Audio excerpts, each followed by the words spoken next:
दोस्तों उरहान सीरीज़ का आगाज़ कर दिया गया है और उसके ऑफिशियल शूटिंग स्टार्ट हो चुकी है और कहा यही जा रहा है कि इसी थर्सडे को यानी कि इसी जुमेरात को उस्मान की जगह उरहान बेग की पहली एपिसोड को लॉन्च कर दिया जाएगा और उसके पहले बाकायदा ट्रेलर जो है वो मंडे या ट्यूसडे तक लॉन्च कर दिए जाएंगे। ये अभी तक खैर गैर हतमी नहीं है, लेकिन कहा यही जा रहा है कि इसी थर्सडे को हो सकता है पहली किस्त आ जाए। अगर इस थर्सडे को ना आई तो नेक्स्ट थर्सडे तक इंशाल्लाह पक्की जो उरहान बेग की पहली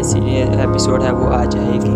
क्योंकि उरहान बेग की स्क्रिप्ट ऑलरेडी जो है वो तमाम एक्टर्स को डिवाइड कर दी गई है। उसकी शूटिंग वगैरह ऑलरेडी मुकम्मल हो चुकी है और इंशाल्लाह इसी वीक को इसी थर्सडे को उरहान बेग की सीरीज़ आ सकती है। इससे पहले उस्मान का सीज़न 7 का सबका इंतज़ार था, लेकिन डायरेक्टर और बुराक के दरमियान वो हतमी फ़ैसला नहीं हो सका, इसलिए बुराक ने सीरीज़ को छोड़ दिया क्योंकि उन्होंने 40 लाख लिरा की डिमांड की थी जो कि डायरेक्टर बज़दाग ने उनको नहीं दी, तो इस वजह से उन्होंने इसको छोड़ दिया। नहीं तो शायकीन अब भी मुंतज़िर है कि कुर्रस उस्मान सीज़न 7 ही आए, क्योंकि ये वाहिद वो सीरीज़ है जो 6 साल तक चली और इसकी रेटिंग 7 से 8 के दरमियान रही, इससे नीचे बिल्कुल भी ना आई और ये शायद पहली इंडस्ट्रीज़ में पहली ऐसी सीरीज़ है जो 6 साल तक मुसलसल एक ही फ्लो में ऊपर ही गई लेकिन नीचे ना आई। और अब भी अगर पिछले जो सीज़न 6 जब आ रहा था तो बुराक से ये कहा गया तो उन्होंने कहा कि अभी 2-3 साल तक हमारा इसको एंड करने का कोई प्रोग्राम नहीं, कुर्रस उस्मान हो सकता है 2 साल चले, हो सकता है 3 साल चले और हो सकता है कब तक चले ये हमें भी कुछ आइडिया नहीं है।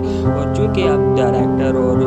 मेन हीरो बुराक के दरमियान कोई हतमी फैसला नहीं हो सका, तो इसलिए उन्होंने इस सीरीज़ को एंड कर उसी कहानी को अब नए मोड़ के साथ स्टार्ट कर दिया गया है, जिसमें उनकी जगह नया किरदार अदा किया जाएगा। जैसे कुर्रस उस्मान के सीज़न 1 में अर्तुगरुल का किरदार अदा किया गया था, बिल्कुल उसी तरह अब इसमें उरहान गाजी सीरीज़ में एक नया एक्टर डाल दिया जाएगा जो उस्मान बेग का रोल प्ले करेगा, जो कि उस्मान बेग के शौकीनों को बहुत ज़्यादा हर्ट करेगा। तो दोस्तों आप कितने पुरजोश हैं इस सीज़न को देखने के लिए नीचे कमेंट बॉक्स में अपना इजहार ज़रूर कीजिएगा। अल्लाह हाफिज़।